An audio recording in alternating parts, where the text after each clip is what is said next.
Hello दोस्तों, मैं अमित कुमार सिंह आपका अमित सिविल सर्विसेज एकेडमी में एक बार फिर से स्वागत करता हूं। दोस्तों, मैं आज आपके लिए बहुत ही इंपॉर्टेंट वीडियो लेकर हाजिर हूं। दोस्तों, मेरा वीडियो आपके मेरे channel Amit civil services academy पर डेली अपडेट होता है। वीडियो को देखिए, वीडियो बहुत ही इंपॉर्टेंट दोस्तों। आने वाले BPSC Bihar public service commission और बीपीएससी सीडीपीओ के लिए बहुत ही रामबाण आपको वीडियो है।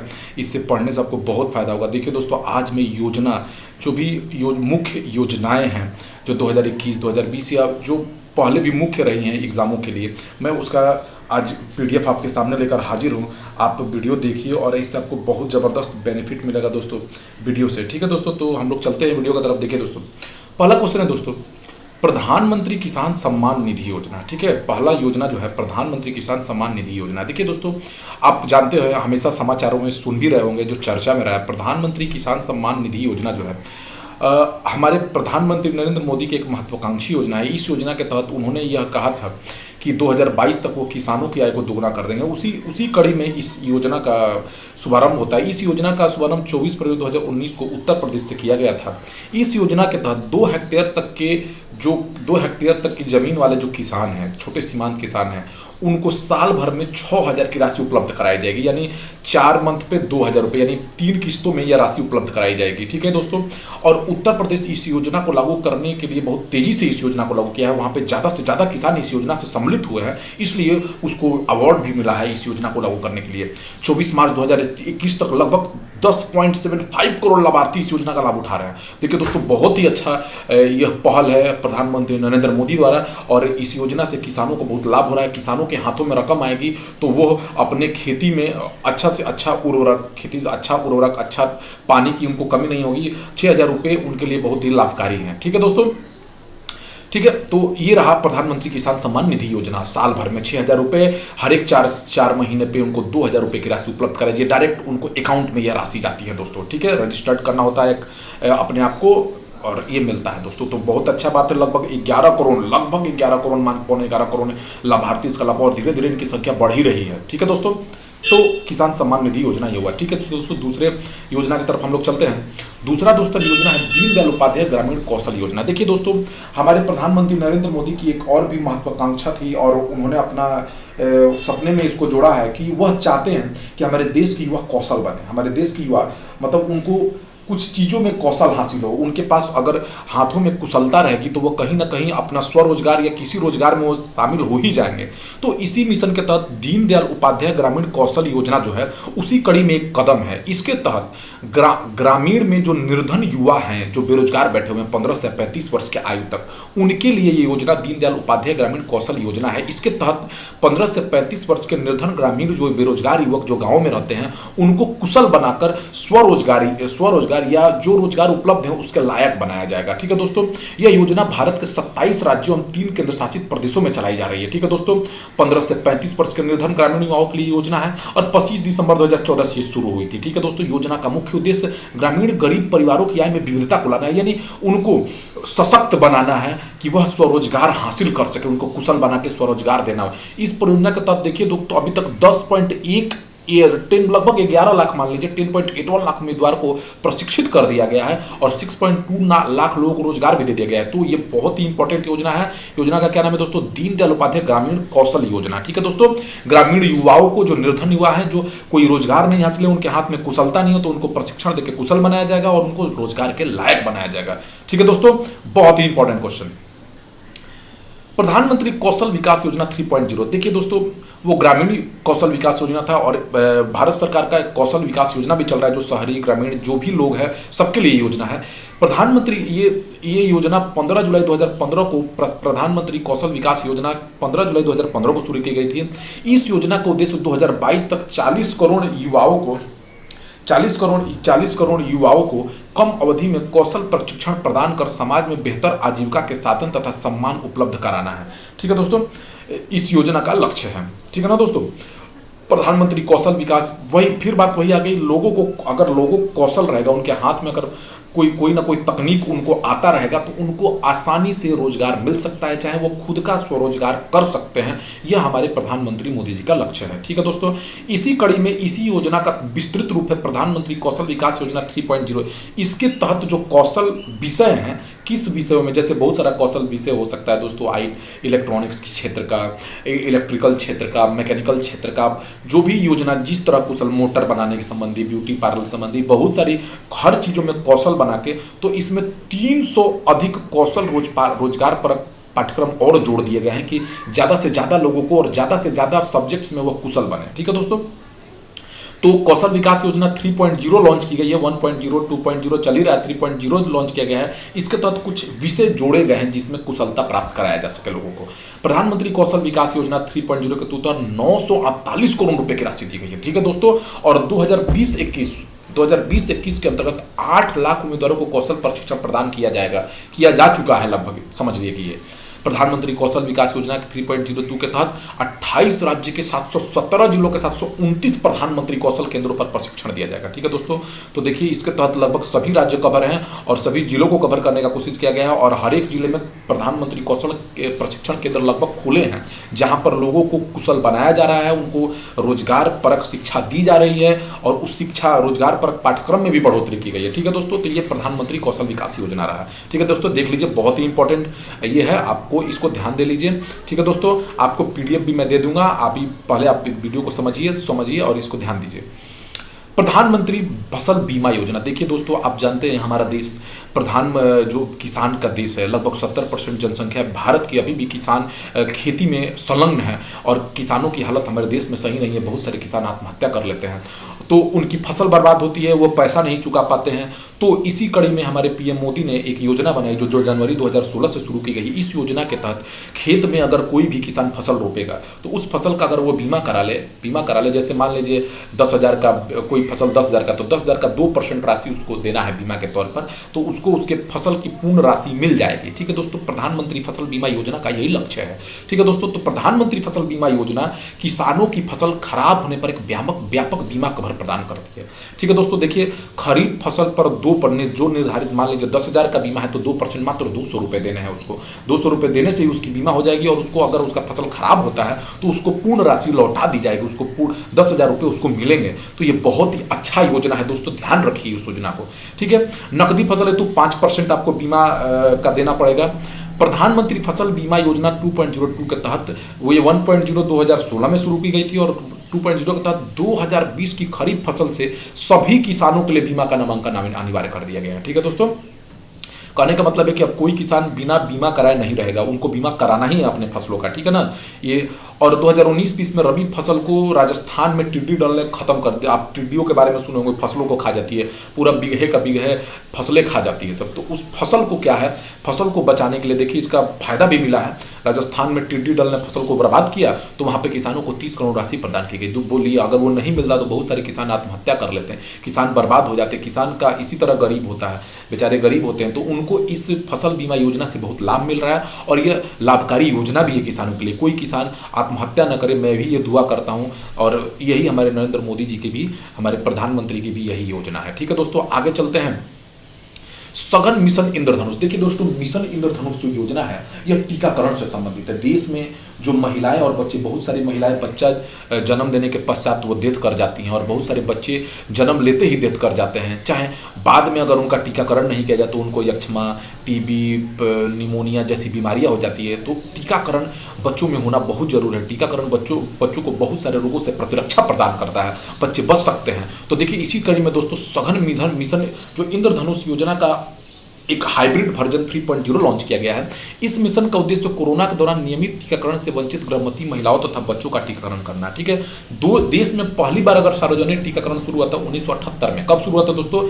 टीकाकरण 1978 में शुरू हुआ था। मिशन इंद्रधनुष कार्यक्रम की शुरुआत 2017 में की गई थी। ठीक है दोस्तों, 1.0, और मिशन इंद्रधनुष 2.0 योजना के तहत क्या किया गया था कि 2 वर्ष से कम आयु के बच्चों तथा गर्भवती महिलाओं को देखिए कौन कौन रोग से, डिप्थीरिया, काली खांसी, tetanus, polio, TB, meningitis, hepatitis B से बचाव हेतु यह टीका लगाया। बहुत इंपॉर्टेंट दोस्तों, ये योजना बहुत इंपॉर्टेंट है, आपको ध्यान रखना है, ठीक है। मतलब मिशन इंद्रधनुष 3.0 का भी है कि मिशन इंद्रधनुष 3.0 का योजना यह क्या हुआ था दोस्तों, 2019-20 में टीकाकरण अच्छे से नहीं हो पाया क्योंकि कोरोना के कारण डॉक्टर न डॉक्टर सही से मिले ना अस्पताल सही से मिले। तो उस दौरान जो भी वंचित रह गई थी गर्भवती महिलाएं तथा बच्चे, उनको खोज कर टीकाकरण टीकाकरण किया जाएगा कि वो बच्चे बाद में उनको कोई रोग ना हो और प्रत्यक्षी ना हो। तो ये सघन अभियान चलाया जा रहा है उसके लिए, ठीक है। तो इसीलिए इसका नाम सघन मिशन इंद्रधनुष 3.0 रखा गया है, ठीक है दोस्तों। तो आप समझ रहे हैं इसको, ठीक है। तो मिशन इंद्रधनुष जो है टीकाकरण से संबंधित है और देख लीजिए कौन कौन रोग से, डिप्थीरिया, काली खांसी, tetanus, polio, TB, meningitis, hepatitis B से बचाव हेतु ये लगाया जाता है, ठीक है दोस्तों, ध्यान देना है आपको। आगे तरफ चलते हैं दोस्तों। देखिए विवाद से विश्वास योजना, देखिए दोस्तों बहुत सारे लोग हमारे देश में टैक्स पेयर की संख्या बहुत ही कम है, लोग टैक्स देने से ज़्यादा छिपाने में यकीन रखते हैं। मैं ये बात कह रहा हूँ और ये रिपोर्टों से भी सामने आया है। तो दोस्तों सरकार, बहुत सारे लोग बहुत ज़्यादा कमाते हैं लेकिन टैक्स नहीं देते हैं, ऐसे लोगों को सरकार ने नोटिस भी भेजा कि आप इतना बकाया है दीजिए, लेकिन वो आगे नहीं आए। तो सरकार ने फैसला लिया है कि भाई उनको टैक्स में रिबेट दिया जाएगा, जो जिनका बकाया बहुत ज़्यादा है, जुर्माना जिनको ज़्यादा लगा हुआ है, तो उनसे बातचीत करके, वो इनकम टैक्स डिपार्टमेंट कह रहा है कि भाई आप बातचीत करके सुलझा लीजिए, आपको छूट भी मिल जाएगा, रिबेट में मिल जाएगा, आप आके पैसा दे दीजिए। तो यही योजना है, इसमें मतलब है करों के विवाद से छुटकारा दिलाना है कि जो कर देने वाले हैं, जिनको जुर्माना लगा हुआ है, वो आए भाई, कम पैसा में भी उनसे बातचीत करके सुलझा लिया जाएगा मामला और अपना जो भी जुर्माना का राशि है, टैक्स का ब्याज है, वो देके निपटारा कर लिया जाए, ठीक है दोस्तों। तो यह 17 मार्च 2020 से हुई है। इस योजना का मुख्य मकसद लोगों को करों के विवाद से छुटकारा देना है। इस योजना में सरकार टैक्स के ब्याज और जुर्माने की राशि पर छूट दे रही है, ठीक है दोस्तों। तो ये विवाद से विश्वास योजना है, 17 मार्च 2020 से ये योजना शुरू हुई थी। प्रधानमंत्री आवास योजना, ये दोस्तों ये बहुत ही महत्वाकांक्षी योजना है सरकार की, ये शहरी योजना है। इसकी शुरुआत 2015 से हुई थी। इसका उद्देश्य था 2022 तक सभी पात्र लाभार्थियों को पक्का मकान उपलब्ध कराना, ठीक है दोस्तों। लक्ष्य प्राप्ति भी हुई है इसमें। 2020 तक 20 लाख घर बना दिए गए हैं। 2015 से 5 वर्ष के बाद 2015 से 2020 के दौरान 20 लाख घर बना दिए गए हैं तथा 65 लाख घरों का निर्माण जारी है। इसके तहत, इस योजना के तहत लगभग 1.12 करोड़ लोगों ने आवेदन दिया था, जिसमें से लगभग 85 लाख आवेदन पर कार्य हो रहा है। 20 लाख आवेदन, 20 लाख लोगों का घर बनाकर दे दिया गया और 65 लाख घरों का निर्माण जारी है, ठीक है दोस्तों। ये प्रधानमंत्री आवास योजना शहरी है। इसी तरह की योजना है दोस्तों प्रधानमंत्री आवास योजना ग्रामीण। देखिए दोस्तों इस योजना का शुरुआत 20 नवंबर 2016 को हुई, ठीक है दोस्तों। इसका उद्देश्य था 2022 तक सभी के लिए घर बनाना। ये ग्रामीण लोगों को ग्रामीण योजना थी। इस योजना के तहत लक्ष्य प्राप्ति के अंतर्गत 2020 तक 1.10 घर बना दिए गए हैं। तो 6 सालों में लगभग 1.10 करोड़ लोगों के घर बना दिए गए हैं और अभी भी इस योजना पर काम चल रहा है। लोग, जो भी लोग आवेदन कर रहे हैं, उसका त्वरित निपटारा किया जा रहा है, ठीक है दोस्तों। बेटी बचाओ बेटी पढ़ाओ योजना, दोस्तों ये योजना बहुत ही कारगर सिद्ध हुई है, क्योंकि इस योजना ने वो कर दिया है जो इतने सालों में नहीं हुआ दोस्तों। इसने हरियाणा राज्य, आप जिसको सुने होंगे, ये मतलब उसकी जनसंख्या लिंगानुपात सबसे कम था। वहाँ पे 1000 पुरुषों पे मात्र 876 लड़कियां थी, जो बहुत कम थी। देश का सबसे खराब लिंगानुपात था, हरियाणा का सबसे कम लिंगानुपात था। इस योजना के लागू होने के बाद 22 जनवरी 2015 को योजना लागू हुई हरियाणा के पानीपत जिले से, और आज हरियाणा राज्य में जो है 876 से बढ़कर 924 लिंगानुपात पहुंच चुका है। ये बहुत ही बड़ा अचीवमेंट है दोस्तों। चंडीगढ़ भी जो राज्य है वो 874 था उसका, मतलब वो भी राज्य बहुत आगे बढ़ गया है। मतलब चंडीगढ़ तो राजधानी है पंजाब हरियाणा की, वहाँ भी लिंगानुपात में बहुत भारी सुधार हुआ है। और हमारे देश का लिंगानुपात जो 2014 में 918 था, वो बढ़कर 2020 में 934 हो। तो इसको सकारात्मक परिणाम बेटी बचाओ बेटी पढ़ाओ योजना का दिखा है दोस्तों। और बेटियों का जीवन बचाना और जीवन स्तर उठाना इसका उद्देश्य था। तो इसीलिए इस योजना ने बहुत ही कारगर सिद्ध हुई, ये योजना बहुत ही कारगर सिद्ध हुई है बेटियों का जीवन बढ़ाने में और बेटियों का जीवन बचा। पहले लोग अल्ट्रासोनोग्राफी करके देख लेते थे कि बच्चा है कि बच्ची, वो मानसिकता में चेंज आया है, मानसिकता में चेंज आया है। जानते हैं आप बिहार का लिंगानुपात भी अच्छा है, 918 के आसपास है बिहार का लिंगानुपात। और बिहार में सबसे अच्छा लिंगानुपात गोपालगंज जिला का जो 1024 है। तो दोस्तों बेटी बचाओ बेटी पढ़ाओ योजना का यही लक्ष्य था कि बेटियों को लड़कों के समानांतर खड़ा किया जाए और लोगों में बेटियों के प्रति समान सोच आ जाए, बेटा और बेटी एक जैसा दोनों के लिए पालन पोषण हो। ठीक है दोस्तों, तो देखिए आगे चलते हैं हम लोग। प्रधानमंत्री मत्स्य संपदा योजना, देखिए दोस्तों हमारे भारत जो है नदियों का देश है, ये समुद्रों का देश है, यहाँ पे समुद्र और नदियाँ बहुत ज़्यादा है। तो दोस्तों प्रधानमंत्री मत्स्य संपदा योजना का लक्ष्य है कि यहाँ पर मत्स्य उत्पादन को बढ़ाया जाए और जो भारत में जो मत्स्य का निर्यात है दूसरे देशों में ज़्यादा से ज़्यादा किया जाए। 10 सितंबर 2020 को प्रधानमंत्री मत्स्य संपदा योजना को लॉन्च किया गया है और इसका लक्ष्य क्या है दोस्तों, इस योजना का 2024-25 तक मत्स्य उत्पादन में अतिरिक्त 70 लाख टन की वृद्धि करके भारत को निर्यात दूसरे देशों को भारत से निर्यात किया जाए मत्स्य का। 2024-25 तक मत्स्य निर्यात को 1 लाख करोड़ रुपए तक करने का लक्ष्य रखा है भारत सरकार ने। मत्स्य क्षेत्र में 55 लाख रोजगार भी विकसित किया जाएगा इस योजना के तहत। देखिए वेरी इंपॉर्टेंट है, मत्स्य क्षेत्र में कुल 20,050 करोड़ रुपए का निवेश किया जाएगा। वेरी वेरी इंपॉर्टेंट, देखिए 20,000 करोड़ रुपए निवेश किए जाएंगे, 55 लाख रोजगार विकसित किए जाएंगे, मत्स्य निर्यात को 1 लाख करोड़ रुपए तक पहुंचाने का लक्ष्य है। ठीक है दोस्तों, और 2024-25 तक मत्स्य उत्पादन में अतिरिक्त 70 लाख टन की वृद्धि भी करना इसका लक्ष्य है। ठीक है, तो वेरी इंपॉर्टेंट क्वेश्चन है दोस्तों, आप ध्यान रखिए। ये मत्स्य संपदा योजना बहुत ही इंपॉर्टेंट योजना है। भारत सरकार मत्स्य संपदा में आत्मनिर्भर बनना चाहती है। ठीक है दोस्तों, अगला क्वेश्चन है दोस्तों राष्ट्रीय मधुमक्खी पालन और शहद मिशन। देखिए दोस्तों ये भी आत्मनिर्भर भारत योजना के तहत ही इसका ये लक्ष्य रखा गया है। देखिए दोस्तों इसकी लागत जो है राष्ट्रीय मधुमक्खी पालन और शहद मिशन का 2020 से 23 तक कुल 500 करोड़ रुपए का आवंटन किया गया है। इसका उद्देश्य क्या है, आत्मनिर्भर भारत अभियान के तहत वैज्ञानिक मधुमक्खी पालन को बढ़ावा देना है, हरित क्रांति की तरह देश में स्वीट रिवोल्यूशन लाना है। ठीक है दोस्तों, लक्ष्य क्या है, जिला मंडल राज्य स्तर पर किसानों और मधुमक्खी पालकों को मतलब पारंपरिक तरीके नहीं, कुछ नए वैज्ञानिक तरीके से मधुमक्खी पालन कर ज़्यादा से ज़्यादा शहद प्राप्ति का उद्देश्य है। इसके अंदर शहद जो मिला उसका प्रसंस्करण अच्छे से हो, उसका संरक्षण अच्छे से किया जाए कि वो ज़्यादा दिन तक टिक पाए, और उसके साथ साथ 2 विश्व स्तरीय शहद परीक्षण प्रयोगशालाएं भी बनाई जा रही हैं। पहला जो है आनंद गुजरात में और दूसरा बेंगलोर कर्नाटका में। ठीक है, देश में शहद का उत्पादन 2013-14 में 76,150 मीट्रिक टन था, जो 2019-20 में बढ़कर 1,20,000 मीट्रिक टन हो गया है। उत्पादन में 57% के हुई है और जबकि इसी दौरान निर्यात में 109% की बढ़ोतरी हुई है। ठीक है दोस्तों, ये बहुत ही बड़ा अचीवमेंट है भारत सरकार का, 109% निर्यात में बढ़ी, यानी भारत सरकार जो है शहद मधुमक्खी पालन में भी आत्मनिर्भर बनने की ओर अग्रसर है। 16 मधुमक्खी पालन विकास केंद्रों की स्थापना भी की जाएगी जिसमें बिहार भी शामिल है। ठीक है दोस्तों, तो ये बहुत ही अच्छा है, आप इसको देखिए, इसको याद रख लीजिए दोस्तों, बहुत ही इंपॉर्टेंट है मधुमक्खी पालन। एक राष्ट्र एक राशन कार्ड योजना, देखिए दोस्तों केंद्रीय उपभोक्ता मामले खाद्य एवं सार्वजनिक वितरण मंत्रालय ने 30 जून 2020 को एक राष्ट्र एक राशन कार्ड योजना लॉन्च किया। इसका मुख्य उद्देश्य यही था कि कोई भी जैसे बिहार का व्यक्ति हो, वो जाके महाराष्ट्र में रह रहा है, तो वो अपना जो राशन कार्ड उसका बिहार से बना है, उस राशन कार्ड के माध्यम से वह महाराष्ट्र से भी अनाज ले सके। ठीक है दोस्तों, यानी एक राशन कार्ड पूरे भारत भर में चले, यही इस योजना का लक्ष्य है। ठीक है दोस्तों, तो इस योजना बहुत ही सुंदर योजना है। इसके तहत हर एक गरीब को हर एक महीने उसको जो निर्धारित किया गया है अनाज, उसको वो मिल जाएगा, वो चाहे भारत में कहीं भी हो। ठीक है दोस्तों, बहुत इंपॉर्टेंट योजना है। आप देखिए भारत सरकार ने अच्छी अच्छी योजनाएं चलाई हैं। देखिए दोस्तों उजाला योजना के नाम से ही देखिए दोस्तों यह सस्ती एलईडी बल्ब उपलब्ध कराने की योजना है। ठीक है दोस्तों, प्रधानमंत्री ग्रामीण उजाला योजना के अंतर्गत ग्रामीण इलाकों के परिवारों को 10 रुपये में एलईडी बल्ब प्रदान किए जाएंगे।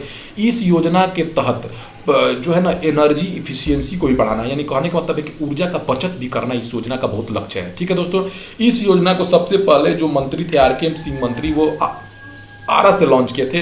अप्रैल तक पूरे भारत भर में योजना लॉन्च कर दी जाएगी। इस योजना के तहत 15 से 20 करोड़ लाभार्थियों को 60 करोड़ एलईडी बल्ब वितरित किए जाएंगे। ठीक है दोस्तों, और इसके तहत 9,325 करोड़ यूनिट सालाना बिजली की बचत होगी। बहुत बड़ा बात है। ठीक है, जितना ज़्यादा हम ऊर्जा को बचाएं, आपसे भी मेरा निवेदन है, नम्र, जब जरूरत ना रहे तो बिजली न जलाएं, बिजली का बचत करें। ऊर्जा का जितना बचत होगा उतना हमारे लिए अच्छा है। ठीक है दोस्तों, तो बहुत इंपॉर्टेंट क्वेश्चन है, ध्यान रखिए। इस योजना के तहत 7.65 करोड़ टन सालाना कार्बन उत्सर्जन में भी कमी आएगी। देखिए बहुत बड़ा बात है, कार्बन जितना घटेगा उत्सर्जन, उतना हमारा हरियाली रहेगा, उतना हम ज़्यादा से ज़्यादा हमारे पर्यावरण सुरक्षित रहेंगे। ठीक है दोस्तों, इस योजना के माध्यम से लगभग प्रतिवर्ष 50,000 करोड़ रुपए की बचत होगी। ऊर्जा बचेगा तो बचत होगी हमारी। ठीक है दोस्तों, तो वेरी इंपॉर्टेंट, आप याद रखिए। ठीक है दोस्तों, अब आगे चलते हैं। देखो ये प्रधानमंत्री वही योजना है, प्रधानमंत्री ग्रामीण उजाला योजना 2021 का भी यही लक्ष्य है दोस्तों। ग्रामीण ये उजाला योजना पूरे भारत भर के लिए था, और ये ग्रामीण उजाला योजना ग्रामीण सेक्टर में थोड़ा ज़्यादा इस पर ध्यान दिया जाएगा। ठीक है दोस्तों, तो वही है, दोनों सेम ही योजना है दोस्तों, याद रखिए। मनरेगा कार्यक्रम देखिए 2005 में नरेगा नाम से, ठीक है दोस्तों, राष्ट्रीय ग्रामीण रोजगार गारंटी अधिनियम लॉन्च किया गया। ठीक है दोस्तों, ये यह मतलब एक रिकॉर्ड पूरे विश्व का सबसे बड़ा कार्यक्रम था। इस कार्यक्रम के तहत 100 दिनों तक, मिनिमम 100 दिनों तक किसी भी अकुशल मजदूर के परिवार के सदस्यों को रोजगार दिया जाएगा। ठीक है दोस्तों, ये सबसे बड़ा, विश्व का सबसे बड़ा रोजगार की गारंटी देने वाला सामाजिक कल्याणकारी कार्यक्रम था। ठीक है दोस्तों, 2009 में इसका नाम बदलकर महात्मा गांधी राष्ट्रीय ग्रामीण रोजगार गारंटी अधिनियम कर दिया गया। जानते हैं दोस्तों, कोरोना काल में इसके तहत रिकॉर्ड 300 दिन तक कार्य दिवस उपलब्ध कराए गए हैं अकुशल मजदूरों को। यह सबसे बड़ा रोजगार, आज ये कोरोना काल में समझ में आया कि नरेगा का क्या उपयोग था। ठीक है दोस्तों, ये बहुत अच्छा योजना है। इसके तहत जो भी गरीब लोग हैं, जो अकुशल लोग हैं, जिनके पास कोई स्किल नहीं है, उनको रोजगार उपलब्ध कराया जाता है, और उनको मिनिमम 365 दिन में 100 दिन की रोजगार गारंटी यह उपलब्ध कराता है। ठीक है दोस्तों, इसके तहत उनको दैनिक भत्ते भी मिलते हैं। 2020-21 के कोरोना के दौरान मनरेगा के तहत 300 दिवस कार्य रोजगार दिए गए थे। ठीक है दोस्तों, मनरेगा में महिलाओं की हिस्सेदारी बढ़कर 3% हो गई है। 2021 में मनरेगा का बजट 73,000 करोड़ कर दिया गया। ये बहुत ही इंपॉर्टेंट योजना है दोस्तों, इससे अकुशल गरीब लोगों को बहुत रोजगार मिलता है, और हमारे देश का काम भी अच्छा होता है इससे। पीएम वाणी योजना, देखिए दोस्तों, इस योजना का फुल फॉर्म है prime minister wifi access network interface scheme. देखिए दोस्तों, इस योजना का लक्ष्य बहुत ही बड़ा लक्ष्य है। इसके तहत गांव के हर घर के चप्पे तक इंटरनेट पहुंचाना इसका लक्ष्य है।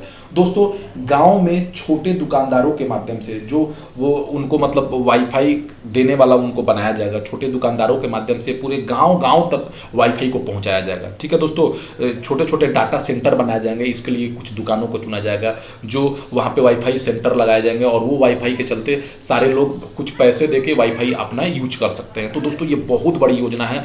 पूरे देश में हर गांव के गली तक वाईफाई एक्सेस यानी नेटवर्क इंटरनेट पहुंचाना है। जानते हैं दोस्तों, इंटरनेट एफोर्डेबिलिटी के मामले में नेटवर्क मतलब इंटरनेट जो है ना, सबसे सस्ता नेट जो है अभी भारत में, पूरे इंडिया में भारत में ही है, और वो 9वें स्थान पर भारत है, जहाँ पे सबसे आसानी से नेट उपलब्ध है। ठीक है दोस्तों, तो इस योजना के पूरे देश में सार्वजनिक डाटा केंद्र खोले जाएंगे।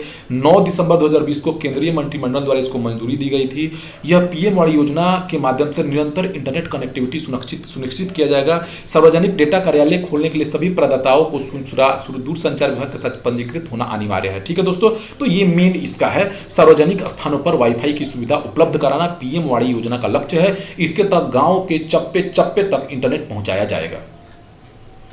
लाइट हाउस प्रोजेक्ट, देखिए दोस्तों, लाइट हाउस प्रोजेक्ट का जो लक्ष्य है, इसके लाभार्थी राज्यों के लोग होंगे। इसका काम है 6 शहरों में आवासीय इमारतों का निर्माण किया जाएगा इसके अंतर्गत। ठीक है, आवासीय केंद्र सरकार की योजना है ये। इसके तहत कुछ 6 जिलों में एक आवासीय इमारतों का निर्माण किया जाएगा। ठीक है दोस्तों, ये लाइट हाउस प्रोजेक्ट है। इसके तहत प्रधानमंत्री नरेंद्र मोदी ने इसको लॉन्च किया था, 2021 में लॉन्च किया। इसके तहत 6 शहरों में आवासीय इमारतों का निर्माण किया जाएगा, मतलब ठीक है दोस्तों। तो यही रहा दोस्तों आज का योजना पार्ट 2 में लेकर भी हाजिर होऊंगा। आप वीडियो को देखते रहिए। वीडियो कैसा लगा जरूर मुझे बताएं, कमेंट करके बताएं, और जो सुधार की आवश्यकता है तो वो भी मुझे बताएं। Thank you for watching my videos.